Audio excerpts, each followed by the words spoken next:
Welcome to Mac and Bleu, where we introduce you to who is building Arizona, bringing you the people and businesses that shape the landscape around us. From economic development and developers, underwriters and lenders, architects and engineers, to the very builders and suppliers that bring it all together. Now let's join our hosts, Robert Johnson and JJ Levensky, aka Mac and Bleu.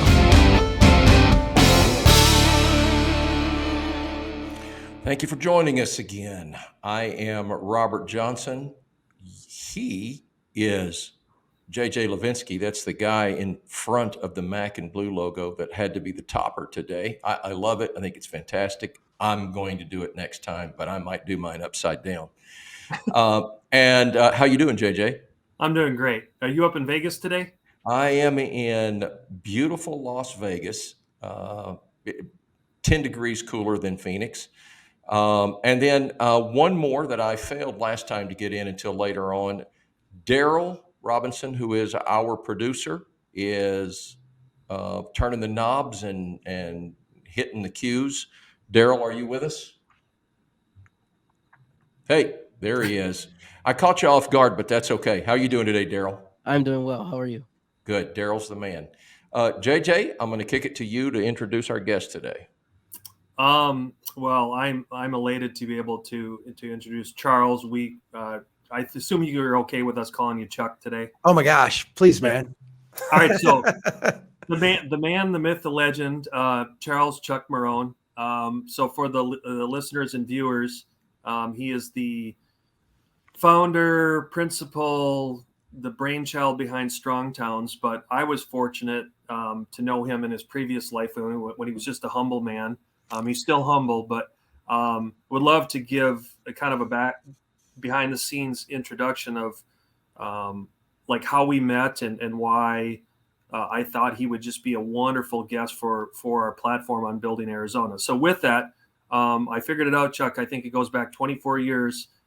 Chuck and I met at an engineering firm that we were both working for. Yes, he is a licensed engineer. Well, actually recently retired, which I'm sure he will opine on during our interview here. But we were working at a firm. He was a licensed civil engineer, and I was in as a construction manager on a different wing. And Chuck and I were, let's just say we were contrarians, and we met in the lunchroom quite often. And Chuck, I don't know if you remember it, but you and I hedged a bet on Home Depot 24 years ago. I think we should have taken that bet because we probably wouldn't have to work anymore if we would have taken that bet. That's right. There'd be no podcast. Yeah. So the cool part is he and I both went on to some different lives after that. We developed we weren't really friends, but we were friendly colleagues, and I think we both had a respect for one another. Chuck's next firm, he had a consulting firm that worked for a lot of the municipalities in Minnesota. And by the way, for you listeners, he is based in Brainerd, Minnesota, where I lived for 14 and a half years. It's God's green earth in the middle of Minnesota, surrounded by lakes and the playground for the rich, famous, and the indifferent, as I like to say. But Chuck was cool enough that his company was consulting for many, many municipalities in the upper Midwest because of his civil background and his urban planning. I do believe you have a master's degree in urban planning. Is that correct? That's right. Yep. Yeah. So anyway, I was fortunate enough to be on a planning and zoning commission where Chuck and his firm were, the owner's agent, if you want to call it that. So it was so fun. I got to know him again at a different level. And that's what rekindled a lot of our discussions and friendship about how we want to do things differently in our respective industries. I then moved to Arizona, and Chuck went on. At about that time, I think you had started Strong Towns a little bit beforehand. And now that's turned into a commercial success and kind of a precursor to a lot of municipalities and an organic movement across the country and the world of how to build better towns, build strong towns. So hopefully for you listeners and viewers, that gives a kind of just an insight of my respect for him and why I thought that he would just be a wonderful guest today. So with that, I'd love to just kick it to Chuck and kind of in an hour, talk a little bit, give a little background, and then maybe dive into what was the reasoning behind starting Strong Towns, and then what does that mean in today's society, And then eventually, the main reason I wanted him to then take it into maybe a part 2 or part 3 before we wrap it up today is with our hyper growth in Arizona. And Chuck, if I assume you know this, that we are probably one of the 3 biggest economic booms in the world right now, other than maybe like Dallas, Fort Worth. There's nothing that's as crazy as what's going on in Arizona right now. And I think you would have a wonderful insight to what's good and what's potentially dangerous about all that hyper growth. So with that, if you want to kick it off, brother. Yeah. Hey, JJ. It's so nice to chat with you. Seriously, we were the weird contrarians that the engineering firm we worked at didn't know what to do with. I started there right out of college when I was 22. And I think the next youngest engineer was 35. And they did not know what to do with me. They're like, this guy is really weird.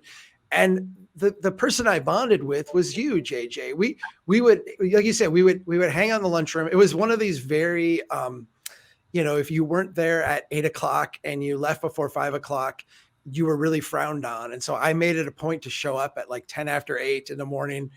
I always wore my Air Jordans and stuff because I just wanted to be I wear a button-up shirt and all that, but I was a little bit different.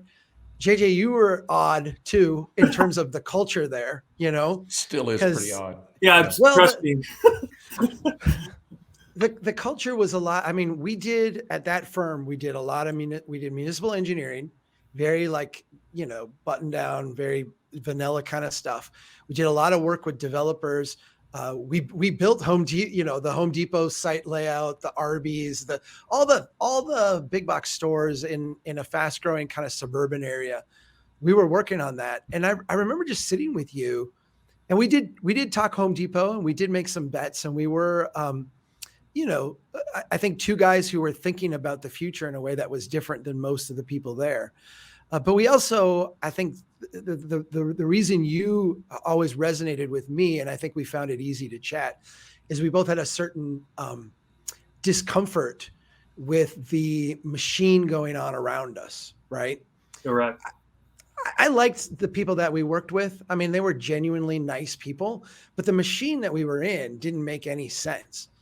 We were out doing projects that, we got paid. It was a job. It was our first job out of college. I got a lot of experience. But when we step back and look at it, building the new Walmart in order to close the old Walmart, for a community that I was, I grew up on the farm that my great-great-grandparents homesteaded. I still live in this city. I care deeply about it. I didn't see a lot of the work that we were doing being beneficial long-term to the community. And so I left in 2000. The last project I worked at there was the Menards. I don't know if you were still around for Menards or not, but I don't know if you remember Derek Johnson, but Derek and I remember sitting in a car with him saying, there's no way that the county is going to approve this Menards permit. Our job was to go in and kind of make the case for why they should. Both of us said they shouldn't approve this thing because it's a horrible project. And Chuck, let me just interject for most of the people in the Southwest, they won't know what Menards is, but okay. Menards is a more Midwestern version of a regional Walmart it's like Tractor Supply meets Home Depot meets Walmart. Yeah. Sorry, go ahead. No, go ahead. It's a very uniquely Midwestern kind of thing, right? Right. It has its own culture. It wouldn't work in Arizona. We usually pair Menards here in Brainerd. It's paired with a place called Culver's, yes, which sells butter burgers and cheese curds. So that gives you a sense of what's going on at Menards. Menards was going to be built in a wetland on a nasty piece of property that was going to cost millions to provide service to. And Derek and I went into this meeting, and our job representing this firm was to explain why the council should approve Menards. And we both agreed we would give it our best shot, but we're not going to push it. We're not going to make it big because this was a stupid project. We went in and made the case, and they're like, oh yeah, let's do it. And they approved it. And we walked out of there going, I don't even know what we just did. Like, that was one of the dumbest projects I've ever been involved in. And I wound up leaving and going back to school. I did get a planning degree. And while I was at college, started Community Growth Institute. That was the firm that I had founded that did planning work for cities around Minnesota. And it was in doing that work that, you and I crossed paths a number of times. I advised, and my firm, we had a bunch of different planners working for us, advised cities, generally poor cities or smaller cities that couldn't afford their own staff. We would supplement their staff with professionals to help them process permits and be part of that growth machine. And again, kept running into the idea that the projects we were doing generated transactions. They generated work, right? They generated a lot of business. They generated permit fees. They generated engineering fees. They created new tax base, but also that came with it this huge overhang of public sector promises that nobody in the process thought of or accounted for or bothered to say, is this a good investment? And I'll give you one example and then I'll pause and we can just take this wherever you guys would like. I worked on one project where I was doing the planning work, and the planning work, we checked all the boxes. A friend of mine from the engineering firm that you and I worked at was doing the engineering work, and again, checked all the boxes. And this project was a go, but we stepped back and looked at it and said, this doesn't make any sense. We brought in an economic development consultant, and I was confident that this guy was going to come in and say, if we do this project, the city will make this much money. And I didn't think we would make enough to kind of justify the risk. We came in and analyzed it. And this was a project up in Pequot Lakes, Minnesota, about 20 miles north of where I live. Every single scenario, if it worked out the optimum that it could have worked out, in other words, all the land that we had projected to developed perfectly, the city was going to lose on every single option on the table. The public sector, the public representatives, the taxpayers was going to invest millions of dollars and wind up not just losing the millions of dollars, not just getting like negative return, but actually committing long-term to way more expenditures than they were ever going to get in revenue. And that was one of these eye-opening things to me, because cities work in silos. They work with engineers doing engineering work and planners doing planning work. And you'll have economic people who do the finance. But generally, the finance is all about cash flow. Does this cash flow? It's never, does this improve our balance sheet? Does this make us wealthier? Does this make us better off?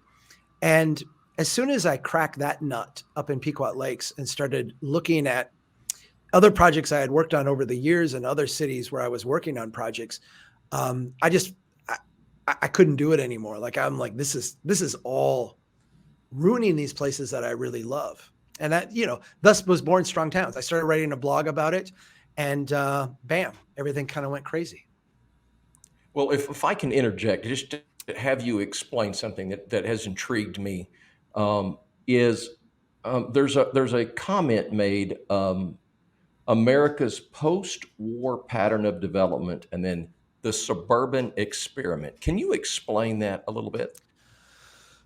Yeah, that was a term that I came to over a long period of time, because growing up as an engineer, a young engineer learning how to do things, you're kind of given a set of standards, a set of knowledge, and a set of understandings about how things are built that seem to descend like directly from Genesis.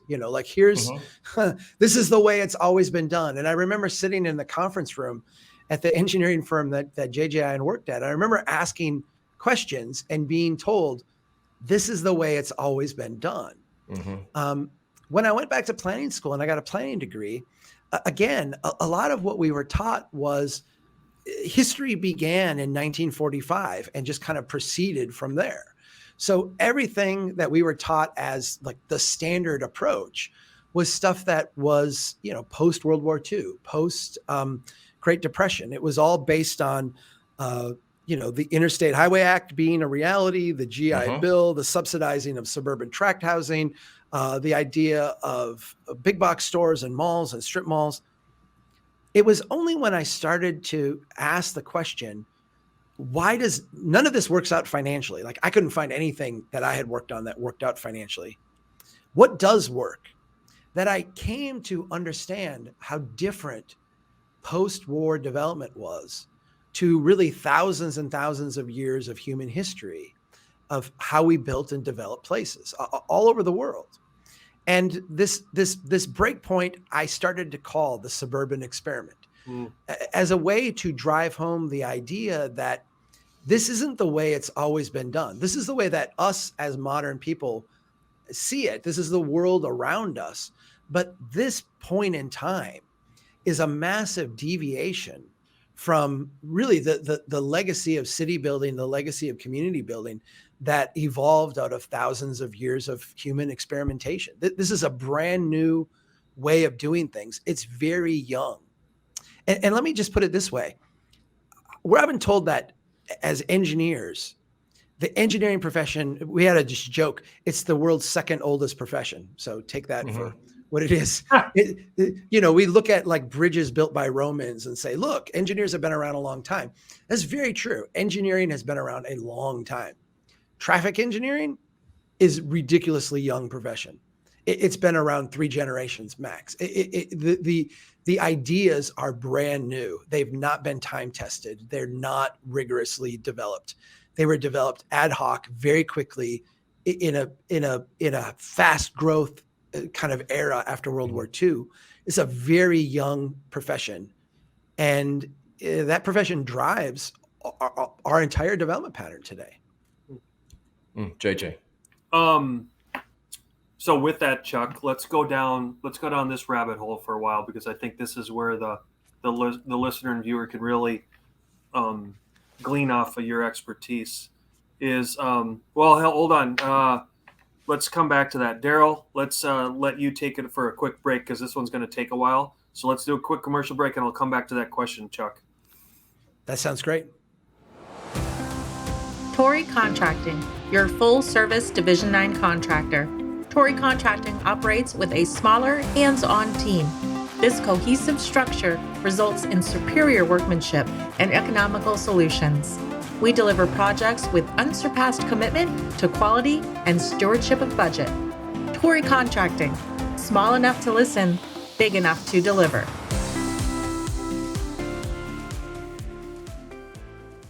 Okay, so Chuck, you alluded to this is what allowed you, and it was a precursor to Strong Towns and then the book.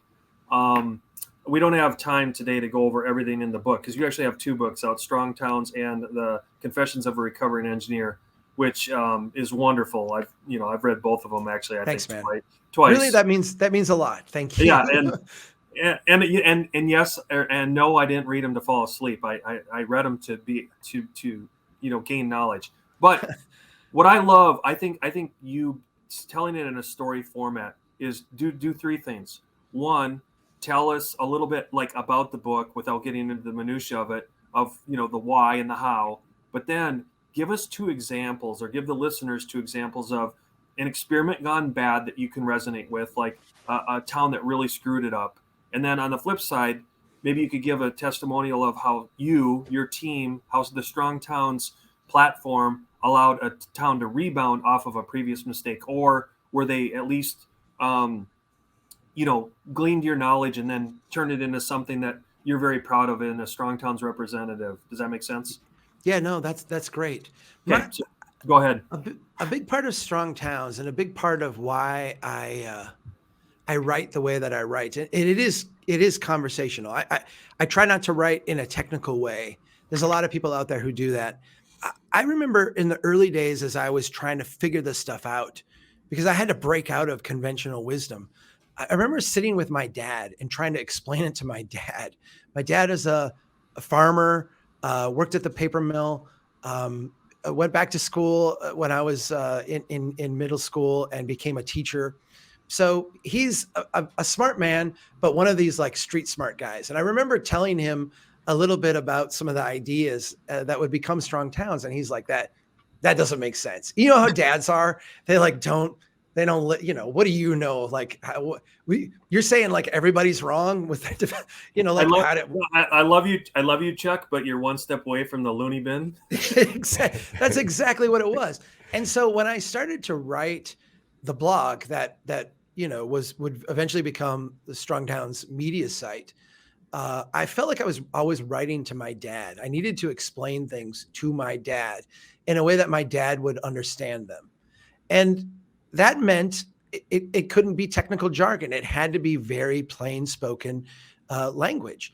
I think as an example, we look at the Taco John's here in Brainerd, which has kind of become like the iconic strong towns. I have people who stop at Taco John's around the country now and take photos. You all don't have Taco John's in Arizona. No. The way I describe Taco John's, and JJ, you'll appreciate this, it's like Norwegian Mexican food. Yeah. So a lot of like mild cheddar cheeses and that kind of thing. We had a block here in Brainerd that was run down and blighted. It was in poor condition. It had been built in the 1920s. And we got that block torn down so that a new Taco John's could be built. The Taco John's took up now the whole block. It had all the parking, signs, entrances, drive-throughs, the right floor area ratios. It met all the building code, ADA compliant, all this stuff. They actually put it on the front of the economic development brochure for that year because it was such a, successful project. We got rid of a block of blight, and now we have a new, thing that meets all of our requirements. The only problem was that the old block is worth 78% more than the new block. In other words, the junk that we tore down, the junky rundown block of pawn shops and liquor stores and what have you, was actually worth more than the Taco John's that was put in its place. We devalued the tax base in doing this. Now it looks, and we could argue this, but I think it looks new, so it looks more prosperous. It looks more like success. Sure. The old block looked run down, but the old block employed more people. It had more local ownership. That local ownership used more local institutions. It banked locally. People bank locally. They use local accountants. They use local ad agencies. We went and documented all of this. The new Taco John's is a corporation. They have their headquarters in Wyoming. They don't hire local accountants. They don't put their money in local banks and that kind of thing. And so what we did is we systematically devalued our tax base while at the same time kind of gutting our core professional capacity within the community to grow and be prosperous and wealthy. We did this because we have a misunderstanding of what it means to experience wealth and growth and prosperity.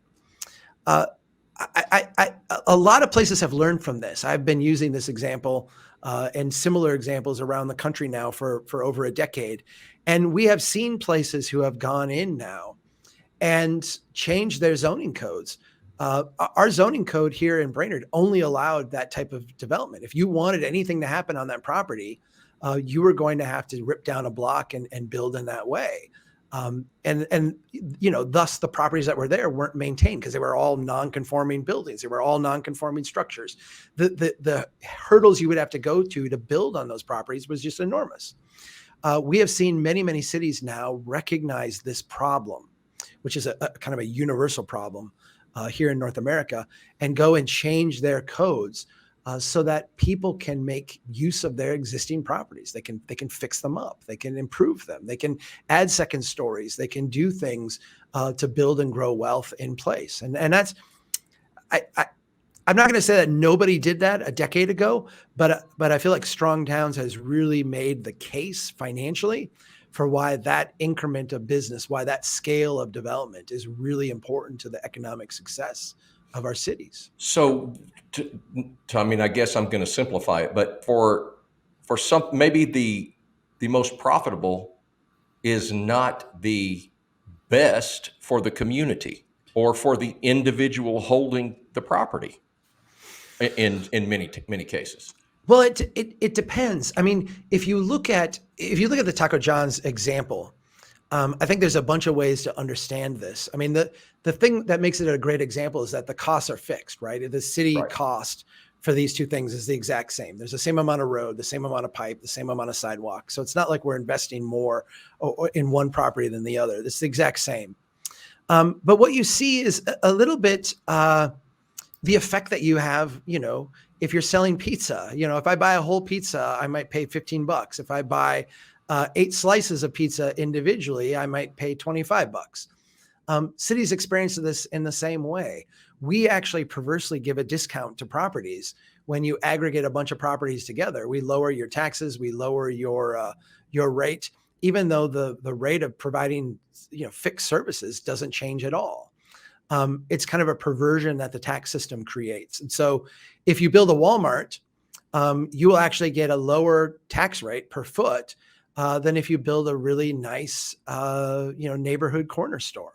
You'll pay a premium in taxes per square foot on that corner store.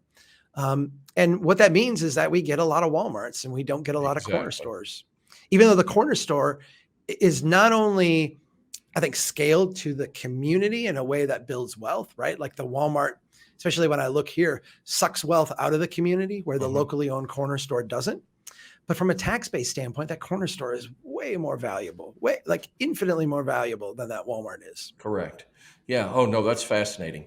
I love that tie in to that, because that's the way I was seeing this. So when you go back to doing it this way in a relatively short amount of time, just a few decades, it appears to me that we have not looked at things for the betterment of a community necessarily, but for getting more vehicles on the road, or let's make this a 6-lane as opposed to changing the development in the area or rezoning in the area. Can you touch on that a little bit? Yeah, I would actually say it slightly different. And I think that what happened after World War II, and this is why I use that term suburban experiment, I think it's important to recognize the challenge that they had. The challenge that they had after World War II was to stay out of the Great Depression after demobilizing from a war. Sure. We went through the Great Depression. The thing that we're taught in middle school that got us out of, quote unquote, the Great Depression was World War II.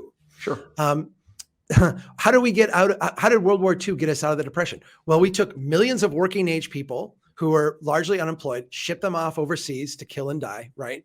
We took millions of other people and put them to work in factories, building all the planes and munitions and what have you. When the war ended, the economists around FDR, the economists ultimately around Truman, said, this is not going to go well.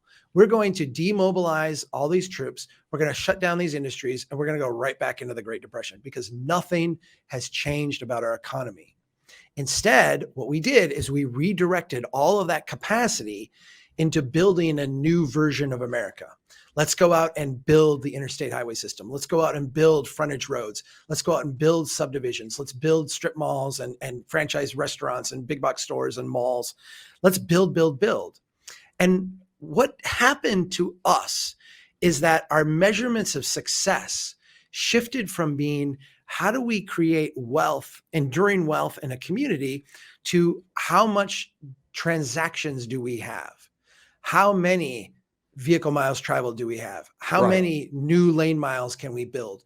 How many miles of pipe can we create? How many new housing starts can we have?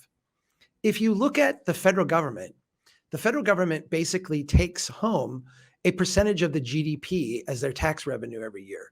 The same with most state governments. They run on, and GDP is just like a measurement of transactions.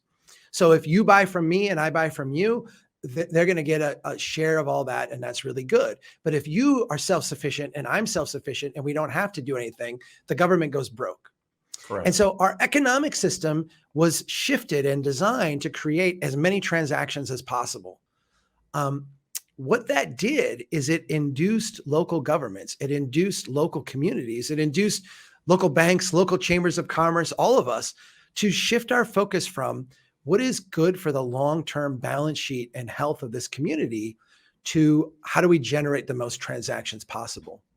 And you see that, you do that for 2.5, 3 generations, and you wind up with a lot of transactions, a lot of growth, a lot of pipe in the ground, a lot of streets to maintain, a lot of stuff that's been built, but not enough wealth in the community to actually take care of all of it. That's where we're at today. Yeah, and you've kind of made it a, a worse place to live in many cases. Well, in a lot of ways, I think what you've done, we look at rising tax rates, we look at rising debt levels, we look at a certain desperation around needing that next transaction, that next amount of growth. You look at those things as being things that compel us forward, but they've also created kind of a trap for us because you look at the Phoenix area, for example. If the Phoenix area experienced a decade of low growth, which historically through human history, places have had times where they've grown and then times where they've stagnated. And that's a normal thing. I mean, it's not sunny every day, right? Correct. Some days it rains, some days it's cold, some days it's warm. The seasons change, economic cycles change. Right. If you had a decade of just modest growth, the Phoenix economy would collapse. It is incapable, particularly in the public sector, from supporting itself without accelerating levels of growth. And then that's just long-term, not a viable way to live. How do you fix that? Oh my gosh. Yeah, I mean, I know that's a big question, but and you can go ahead and go on, but that is something I want to get to. It's okay. I think, part of it is recognizing where we're at, right? Part of it is recognizing that we're in a cycle where we go out and build more reflexively, even though we struggle to maintain what we have. The infrastructure bill that was just passed at the federal government level identified in its very text, identified 173,000 miles of roadway currently in poor condition. That's a massive volume of roadway. And you're like, okay, but we just passed the largest infrastructure bill in human history. Right. That bill only maintains 23% of that roadway that's already in poor condition. And it does that over a decade. So a decade from now, after we've spent this massive amount of money on infrastructure, we will actually have more lane miles of roadway in poor condition than we had before we started. I think if we can recognize that reality, we can say to ourselves, the first thing we need to do is stop building in this way. We need to stop the idea that expanding our highways, expanding our roads, adding more public sector liabilities is a good thing. And then I think we can have a mature conversation about what it means to actually make better use of the infrastructure we have. Phoenix is notorious for being very spread out. If you get out of your car and walk around for any amount of time, you'll realize, it's very hot. As a Minnesotan, it is extraordinarily hot. We're having a hot day here today, and it's 75 degrees. Oh, so Phoenix is bizarrely warm for me. But you also realize that things are really spread out. Even at the block level, they're very spread out. And all of that space represents a public sector liability, a public investment in infrastructure that is paying no return. In other words, it has no corresponding value being created for the community. And if we were looking at the city as a business, which I think in many ways we need to have that conversation, if we had a business where we had a lot of assets that were non-productive, that were not producing revenue for us, we would say, how do we get more revenue out of that investment? And that's the exact conversation we need to have at the public sector level. Makes sense. Glad to have you back, JJ. Yeah, sorry, everyone. Apparently my landlord, i.e. me, didn't pay the bills, so the Wi-Fi went out. Thanks, Daryl, for getting me back on the show. So I picked up on what you were saying, Chuck, and I think I know where you went with it. Were you able, while I was gone, to give a good example of a municipality that you maybe have helped take a Strong Towns application, or did you? Okay, thank you. Yeah, we talked a little bit about how places have been changing their codes. I didn't give any in specific, but I just said there's a lot of places that we've worked with that have now modified and changed their zoning codes to allow the type of development, that the Taco John's replaced to actually thrive instead of going into decline. Now, what about, did you start down the Strode conversation, or were you just getting into that? Okay. No. Okay. All right. No, you Well, want to do that? I'll let you keep going, and then when you feel it's appropriate, just go right over that dam and talk about the Strode. Well, the Strode is an interesting one because I never, I don't know. My kids, you'll get a kick out of this, JJ. My kids asked me once. We were sitting around and they said, "Dad, are you famous?" And I said, "No." I said, in a small group of people, yes, but not like generally. But as kids, they do Google searches, and my name shows up as having invented this word, the Strode, and they're like, "Dad, that's because that's a big deal. If you count your fame in terms of Facebook followers, like teenagers are apt to do, Instagram followers, they're like, Dad, you're verified on Google. You've made it." So the Strode is something that I didn't set out to like invent this word, but I did try to explain a phenomena that I saw around me. This idea that as engineers, we build infrastructure to serve multiple purposes, and it serves none of those purposes well. I describe a Strode as the futon of transportation. So if you think of a futon being an uncomfortable couch that makes into an uncomfortable bed, something we all had in college, but don't really have in our houses because, there's better things than a futon. A Strode tries to do two things at once. It tries to be street and road. It tries to both be a place that builds wealth, has investment along it, but it also tries to move vehicles very quickly, like a road. If we look at a road, a great road connects two places. It allows you to go from one place to another very, very quickly. And by very quickly, we're talking, more than 50 miles an hour, more than 60 miles an hour, a stretch of investment that will actually move you someplace in a reasonable amount of time. When we build Strodes, what we wind up is traveling somewhere around 30 or 40 or 50 miles an hour. It's not fast enough to actually get somewhere. You've got a lot of traffic signals. You've got a lot of things that slow you down. And so as a road, it fails, despite the massive amount of investment we put into it. If you look at a street is about building wealth. It's about creating a place. It's about getting that private investment to come in and invest, have a good private return that generates the wealth in that place that will support and sustain your community. When we look at a Strode, what we see is that the development all becomes spread out. Everybody has their own parking lot. Everybody has their own entrance. You wind up with this development pattern that is very dispersed and very spread out. And your return per foot of investment goes way, way down. A lot of public sector investment for not much private sector investment. And so a Strode winds up to be this very nasty place that costs a lot of money, provides a negative return on investment, has fast moving traffic, but yet a lot of complexity in it, a lot of random turns, random stops, random entrances and exits. And so it winds up to be also a really dangerous place to be. The sad thing is, this is the default way we build. We can go around Phoenix, we can go around Tucson, we can go all over Arizona.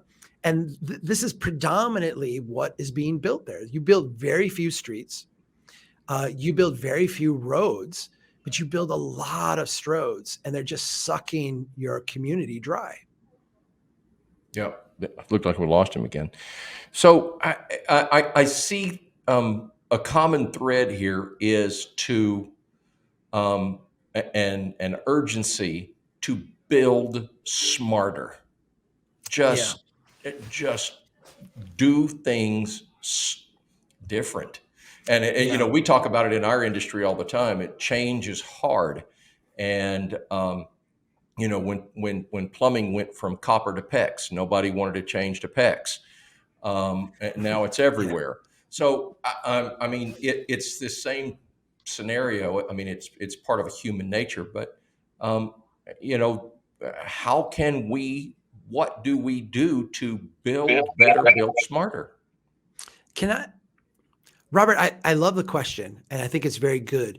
I'm gonna give a little bit of nuance to it and push back just a tiny bit. Please. Because the term smart is used a lot when it comes to growth. There's organization called Smart Growth.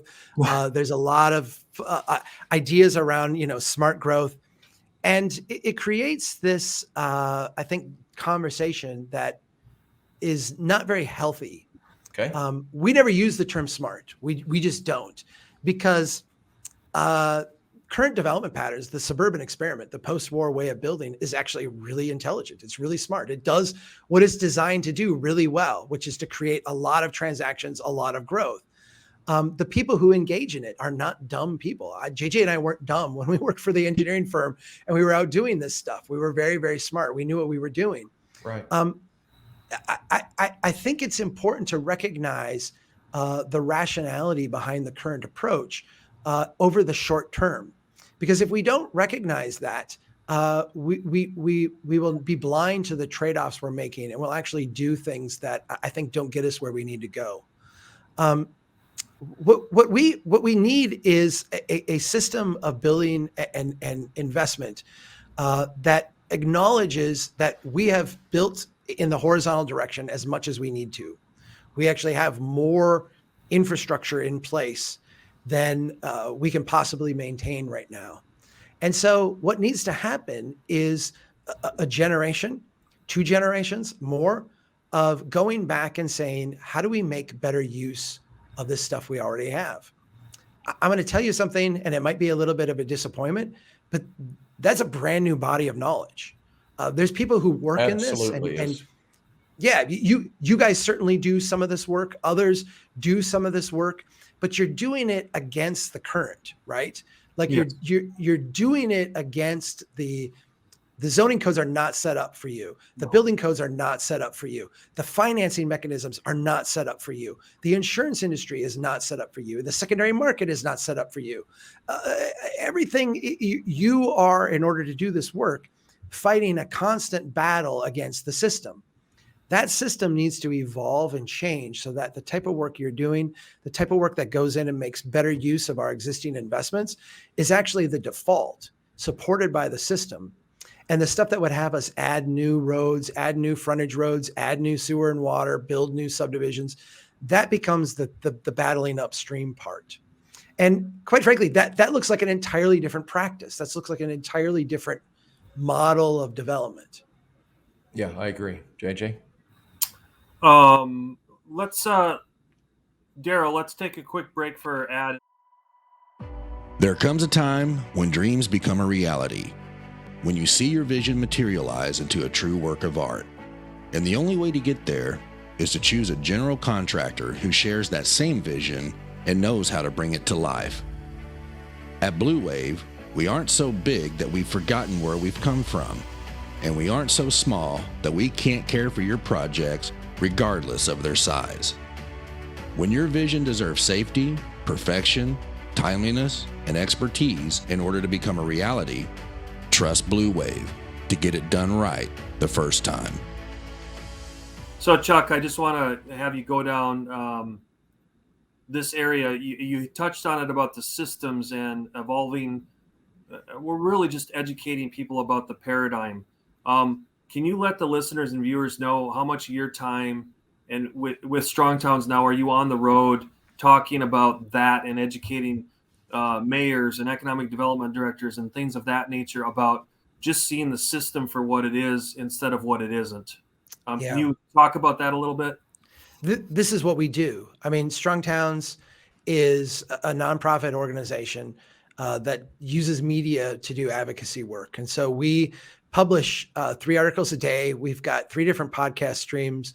We do a lot of video work. We do a lot of this kind of stuff. So like, you invited me on the show and I'm like, I would absolutely love to do this, because this is the kind of thing we do to help expose more people to our message. I travel around the country. Obviously took some time off during COVID, but I had the book come out last year and I've been on the road, 2-3 times a month since then. Next week, I'm going to Malibu to give a speech. The week after, I'll be in Sacramento and Petaluma. So, stay very busy. But it's all doing this. It's all sharing these ideas. The thing that is remarkable is that I feel in many ways like I'm explaining how a paperclip works, right? Or how a Post-it note works. And in a lot of ways, when we can talk about this with public officials, when we can talk about this with city staff members or advocates in a community, the light instantly comes on. I've got a good friend named Joe Minicozy who runs a firm called Urban 3. They do a lot of the 3D mapping that we share on our site, showing where the highest levels of financial productivity are in a city. And him and I wind up in a lot of places speaking together. And he talks about people's head exploding. And that's actually the experience that I have too. When you watch people who have been like me, I think like you to a degree, years ago, kind of struggling to, in the morass of trying to do this day in and day out, understand why it doesn't make sense, why it's not working, why these pieces don't come together. And when you can lay it out to people and explain it in a very simple way, it is like you're explaining a Post-it note, because it becomes obvious. It becomes something you can't unsee. It becomes very self-evident. And then the fun starts, right? Because then people start asking the questions that you guys, like, what do we do now? How do we do things differently? And we say, well, welcome to the party. Like, well, welcome to the party, because everything needs to change to a degree. Let's start where you're at. Let's fix what we can. But yes, you're right. Everything needs to change. And that's where the fun is. Robert, do you have any questions? No, the whole head explode part, it has me totally. And I had done quite a bit of reading and show prep for this, and found many of these ideas fascinating. And I'm the guy. So I'm the guy asking those questions. Well, this all makes absolute sense. So now what do we do? And it's starting to come together in my head. And unfortunately, you're right. I can never unhear this. And so Yeah. Right. everything that now I'm thinking, the things going through my mind, everywhere I look now, everywhere I'm going to constantly be looking at things through a different lens. No, I'm sitting here with mind blown, JJ. I tell people to get out of their car, right? Go to any neighborhood that you're familiar with. Get out of your car and walk. And if you look around and you see a fire hydrant, you see a manhole cover, you see, probably not stormwater drainage where you're at the same way we have, but, you see a paved road and you see a sidewalk. When you take a step, just count 5,000. That's how much per foot you just spent, to build that. So if you take a good healthy step, you're talking 2.5 feet, 3 feet, say 10,000, 12,000 in your mind. 10,000, 20,000, 40,000. You look adjacent and look at the tax base and just ask yourself a question. If we tax that tax base, however we evolve our tax system, whether it's sales tax or property tax or fees or what have you, can we squeeze this much money out of that property? And if the answer is no, which a lot of times when you'll be walking doing this, there'll be nothing adjacent to you, absolutely nothing. That should startle people. That should really wake you up, because it demonstrates how insolvent our cities are. Infill is what a word that comes to my mind immediately, especially here in Arizona, because we don't build up, we build out. Right. And unfortunately, I mean, there's so much vacant land, even within our downtown sectors. That's amazing. And so it's making me look at all of that much differently. Let's talk about infill for a second, because planners love the term infill, right? You go talk to your local planning and zoning people, they'll be all about infill. But they're talking about infill being, we're going to deliver similar products on land that's been overlooked. What we talk about at Strong Towns is thickening up neighborhoods. Taking neighborhoods and actually thickening them up so that they evolve to become more productive. Sometimes that involves infill, traditional infill, the way we talk about it. But sometimes it involves the widow who is struggling to maintain the roof on her house, doesn't have the cash to fix it, can convert her place into a duplex and use that rental income to fix the roof. That was a very common thing to do before this suburban experiment. So the people, use their homes in unique ways like that all the time. We disallow that now. We disallow it in our zoning codes. We disallow it in the way we finance buildings. We disallow it with neighborhood associations and everything else that restricts that kind of thing at the local level. Just freeing that up would allow individuals to respond to stress and opportunity in the market in novel ways that would, make housing more affordable, provide more options for people, give people more wealth. So that gets beyond infill, right? Beyond what planners would see as like typical infill, towards a very bottom-up approach to shifting neighborhood development patterns in a way that benefits people. Yeah, absolutely. So it's not necessarily doing it in the way that we've always done it, or the way that we have done it in the last few decades. But, and I've almost used that S word again. But It's all right. Making it better, building it better, and much more effectively. JJ? No, go ahead, Chuck. What were you going to say? I was going to say, let me throw this way of thinking out to you, Robert. If we went back to early 1900s America, cities would have what would be a town architect or a town planner, and their job would not be to administer a zoning code or administer, architectural standards or what have you. Their job would be to build wealth in the community. How do I help assemble all the different things in a way that's going to make the community wealthier? Because wealthier, equates to more prosperous, having more capacity, more ability to do things. It doesn't mean having wealthy people. It means having a collection of properties that exceeds the costs of providing service to it, thus building wealth in the community. Correct. How do we do that? If you go to today and look at the way city halls are organized, you will have an engineer who builds streets and infrastructure system. You will have a planner who administers codes. You will have a city economic development official who pays businesses to move into town and tries to make transactions happen. You will have a bifurcated approach, segmented into hierarchies and silos, that is designed to replicate a pattern of development over and over and over. We need to shift from that type of process, which, by the way, is very efficient. A lot of people say local government's not efficient. Local government's really, really efficient. They're efficient at doing something over and over and over again. We actually need to shift from that efficiency model to a model that is based on how do we build wealth in this community? And that's a different area of expertise, one that we have, for the most part lost, but I think we could get back very easily if we shifted things. Yeah, I agree.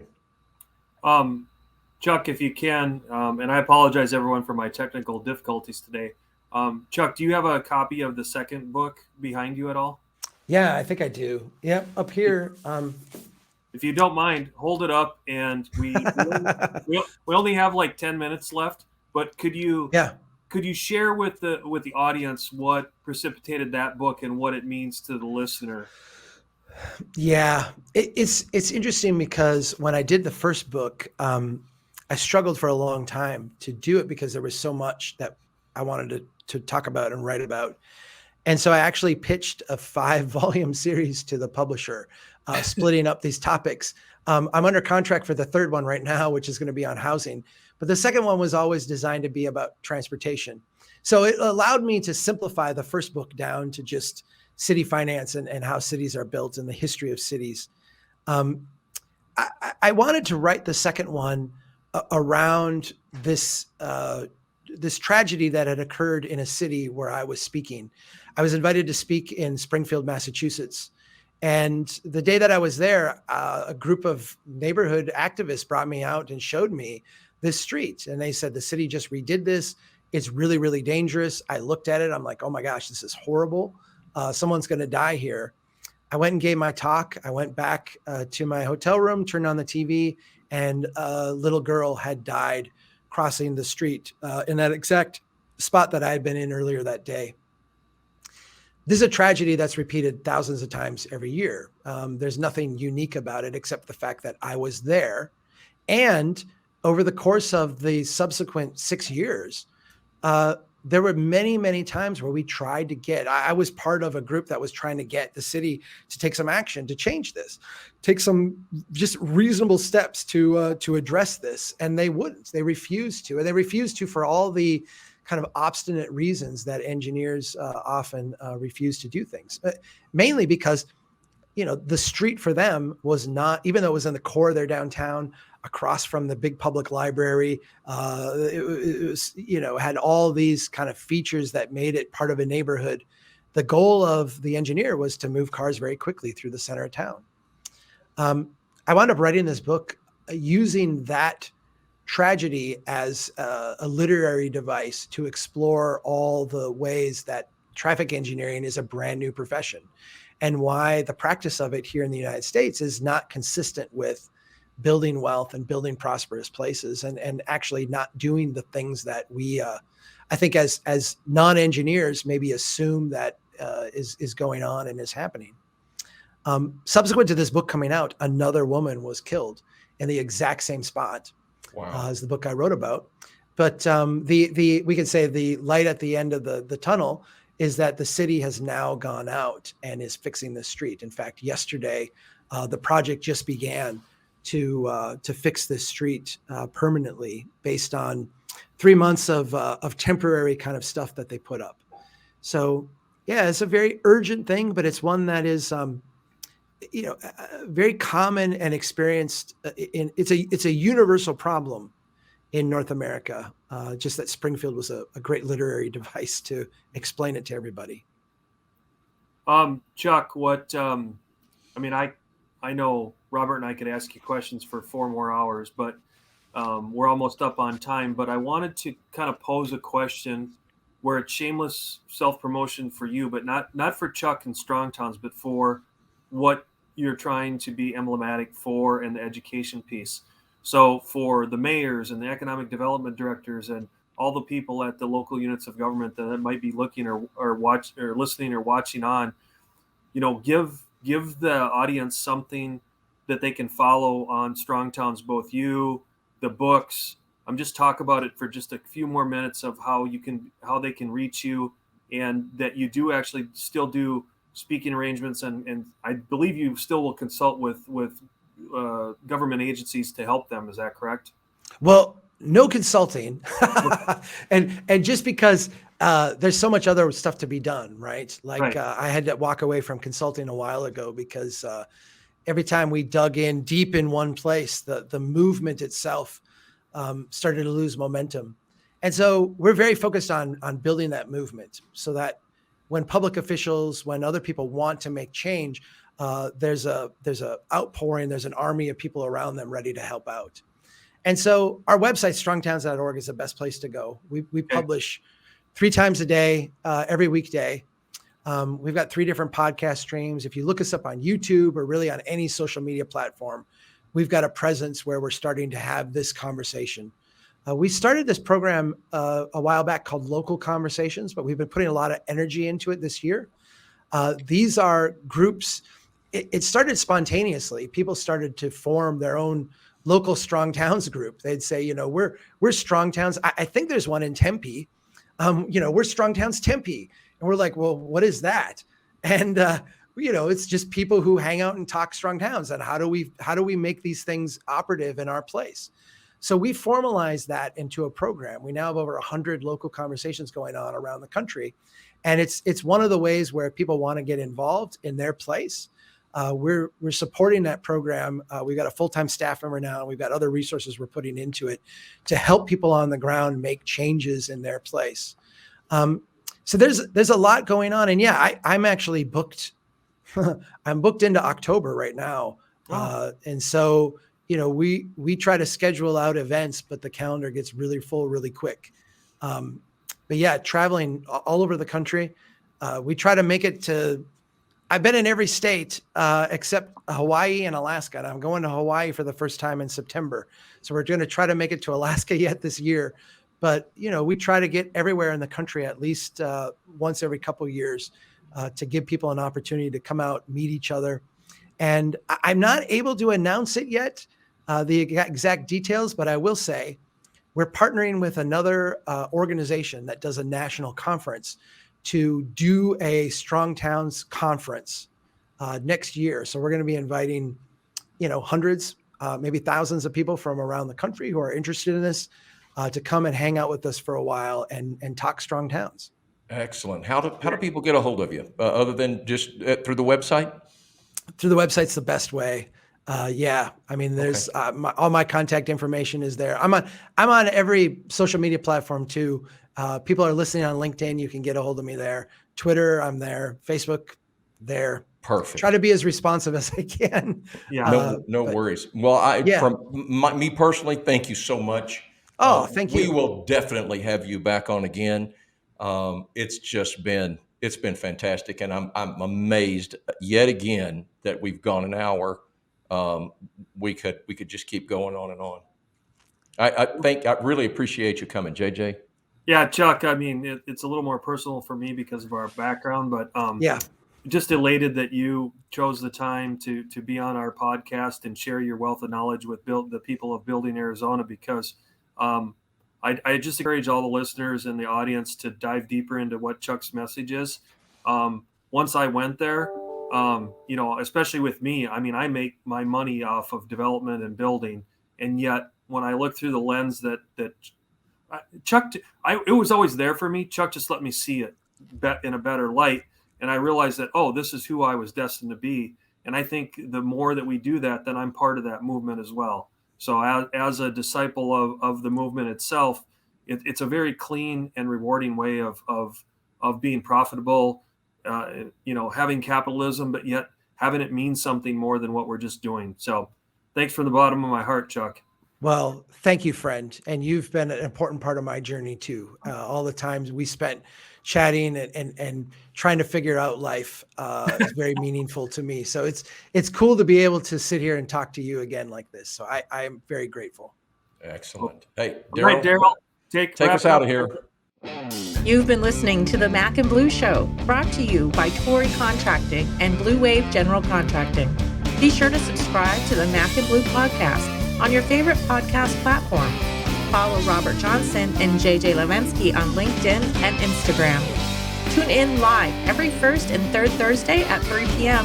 as we continue to introduce you to the people building Arizona. Walt Disney said, "You can dream, create, design, and build the most wonderful place in the world, but it requires people to make the dream a reality." Until next time, make it a great day.